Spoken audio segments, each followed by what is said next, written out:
Astro TV அனுசூய நேயர்களுக்கு வணக்கம். உங்கள் ஜோதிடர் முருகேசன் பேசுகிறேன். இன்றைய வீடியோவில் மிதுன ராசிக்காரர்களுக்கு இந்த மே மாதத்தில் என்னென்ன பலன்கள் நடக்க இருக்கிறது என்பதை பற்றி தான் இன்றைய வீடியோவில் நாம் பார்க்க இருக்கிறோம். தமிழுக்கு பராப வருடம் சித்திரை மாதம் 18ஆம் தேதி முதல் வைகாசி மாதம் 17ஆம் தேதி வரை, ஆங்கில தேதிக்கு மே மாதம் 1ஆம் தேதி முதல் 31ஆம் தேதி வரை. மிதுன ராசிக்காரர்களுக்கு இந்த மே மாத கிரக நிலவரங்களை பார்த்தோமானால், ராசிக்குள்ள குரு பகவான், 3ஆம் இடத்திலே கேது, 9ஆம் இடத்துல ராகு, 10ஆம் இடத்துல செவ்வாய் சனி, 11ஆம் இடத்துல சூரியன் புதன், 12ஆம் இடத்துல சுக்கிரன் சஞ்சரிக்கிறார்கள். அதே போல இந்த மாத கிரக பயிற்சிகளை பார்த்தோம்னா, மே மாதம் 11ஆம் தேதி செவ்வாய் லாபஸ்தானத்தில் ஆட்சி பலத்தில் அமர இருக்கிறார். மே 14ஆம் தேதி சுக்கிரன் பாருங்க ராசிக்குள்ள அமர இருக்கிறார். அதே மே 14ஆம் தேதி புதன் பாருங்க விரயஸ்தானத்தில் அமர இருக்கிறார்.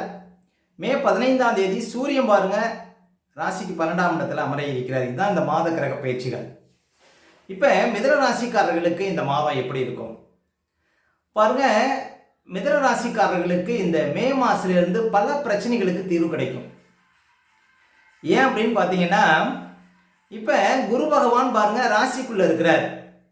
இந்த மே மாதம் மட்டும்தான் ராசிக்குள்ள இருப்பார். அடுத்த மாதம் பாருங்க ராசியை விட்டு விலகி ராசிக்கு 2ஆம் இடத்துல உச்சபலத்தில் அமர இருக்கிறார்.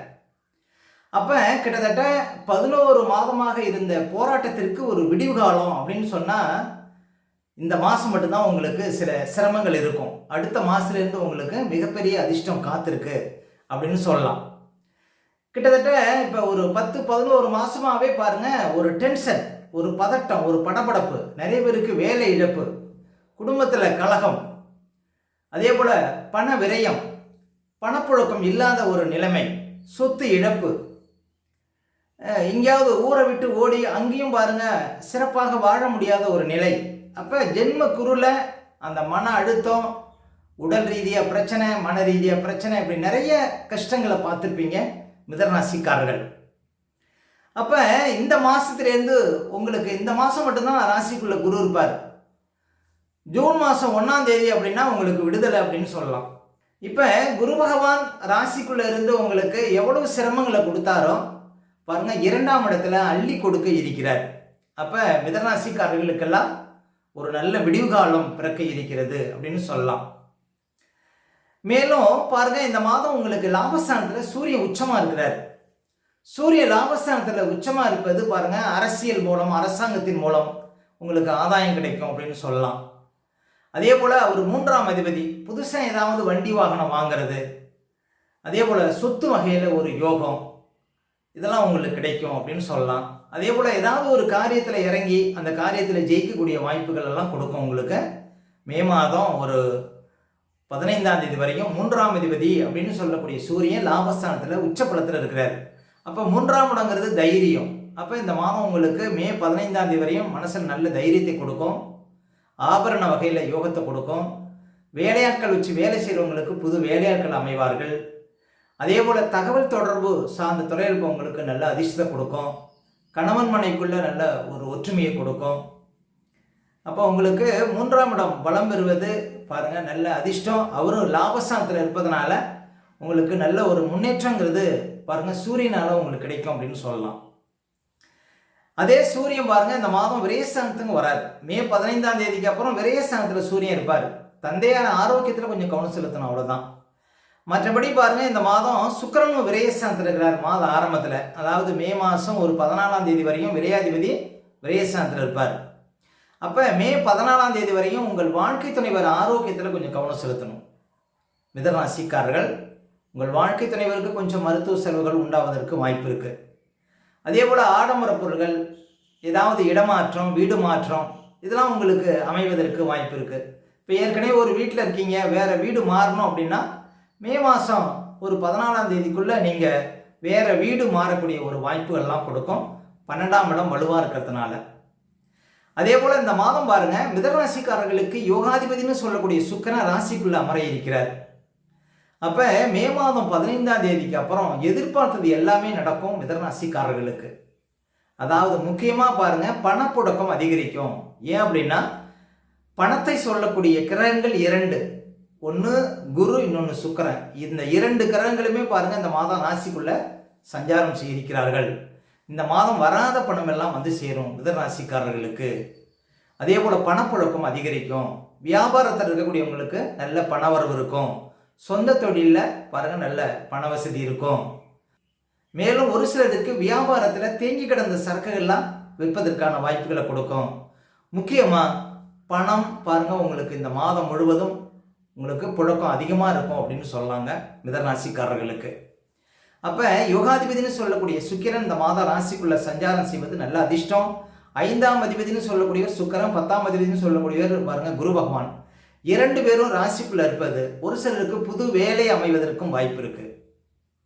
அப்போ உத்தியோக ரீதியாகவும் பாருங்கள் நல்ல முன்னேற்றம் இருக்குது. உங்களுக்கு தொந்தரவு கொடுத்த மேல் அதிகாரிகள் பாருங்கள் உங்களுக்கு இனிமேல் கஷ்டத்தை கொடுக்க மாட்டாங்க அப்படின்னு சொல்லலாம் இந்த மாதத்துலேருந்து. அப்போ நிறைய அதிர்ஷ்டங்கள் இந்த மாதம் வரும். சுக்கிரன் இந்த மாதம் ராசிக்குள்ளே வருவது உங்களுக்கு ஒரு சிலருக்கு நல்ல வரன் அமையும். காதலித்தவரை கைப்பிடிக்கக்கூடிய வாய்ப்புகளை இந்த மாதம் கொடுக்கும். அதே போல் சொகுசு வாகனங்கள் ஒரு சிலர் வாங்கக்கூடிய யோகத்தை கொடுக்கும். ஆபரணங்கள் ஒரு சிலர் வாங்கக்கூடிய யோகத்தை கொடுக்கும். வீட்டுக்கு தேவையான அழகு பொருட்கள், ஆடம்பர பொருட்கள் இதெல்லாம் மே மாதம் 14 தேதிக்கு அப்புறம் ஒரு அதிர்ஷ்டம் உண்டு அப்படின்னு சொல்லலாங்க மிதனராசிக்காரர்களுக்கு. அப்போ இந்த மாதம் குரு சுக்கிர ராசிக்குள்ள சஞ்சாரம் செய்வது நல்ல பணவரவுகளையும் நல்ல அதிர்ஷ்டத்தையும் நல்ல ஒரு மாற்றத்தையும் இந்த மாதம் பார்க்க முடியும் மிதனராசிக்காரர்கள். அதே போல் புதன் பகவான் பாருங்க மாத ஆரம்பத்தில் லாபஸ்தானத்தில் இருக்கிறார். புதன் யார் அப்படின்னு பார்த்தீங்கன்னா உங்கள் ராசிக்கு அதிபதி. அப்போ மே மாதம் ஒரு 14 தேதிக்கு அப்புறம் விரயஸ்தானத்துக்கு வராது. இந்த விரயஸ்தானத்தில் உங்கள் ராசிக்கு அதிபதி சஞ்சாரம் செய்யக்கூடிய காலகட்டத்தில் ஏதாவது வெளியூர் போகணும், ஒரு வெளிநாடு போகணும் அப்படிங்கிறவங்களுக்கு மே மாதம் 14 தேதிக்கு அப்புறம் அந்த ஆசைகள் பூர்த்தியாகும். ஒரு சிலர் நீண்ட தூரம் போய் வேலை பார்க்கணும் அப்படிங்கிறவங்களுக்கும் அந்த ஆசைகள் பூர்த்தியாகும். ஒரு சிலருக்கு நீண்ட தூரத்தில் ஏதாவது வேலை கிடைப்பதற்கும் வாய்ப்பு இருக்குங்க மே மாதம் 14 தேதிக்கு அப்புறம் உங்கள் ராசிக்கு அதிபதி 12ஆம் இடத்துல சஞ்சாரம் செய்வது. மொத்தத்தில் மிதனராசிக்காரர்களுக்கு இந்த மாதம் நல்ல அதிர்ஷ்டம் தேடி வரும். பல நாள் பிரச்சனை, கிட்டத்தட்ட ஒரு வருட பிரச்சனை இந்த மாதத்தோட முடியுது அப்படின்னு சொல்லலாங்க. அதுவும் இந்த மே மாதம் தான் ஒரு சில சிரமங்கள், அதாவது குரு பகவானால் இருக்கும்.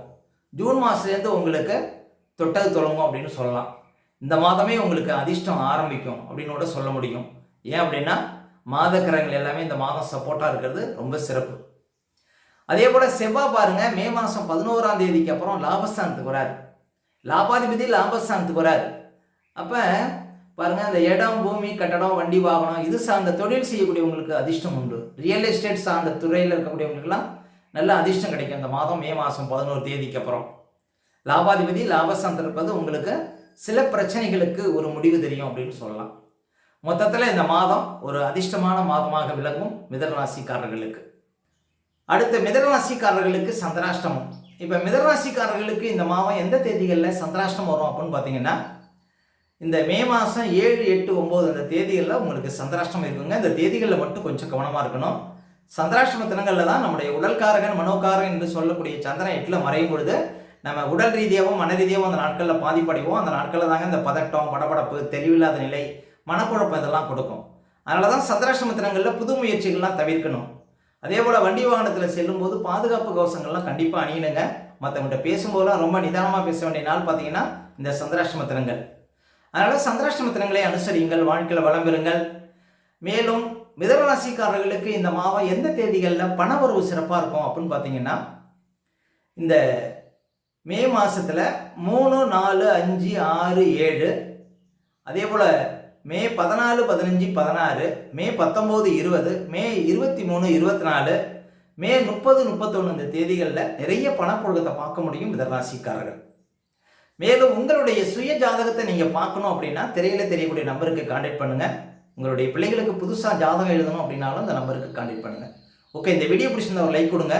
உங்கள் கருத்துக்களையும் கேள்விகளையும் கமெண்ட்ஸில் பதிவிடுங்க. இன்னும் நம்ம பல வீடியோ கொடுக்க இருக்கிறோம். நம்ம சேனலை சப்ஸ்கிரைப் பண்ணுங்கள். பக்கத்தில் வர பெல் சிம்பிளை கிளிக் பண்ணுங்கள். நன்றி, வணக்கம்.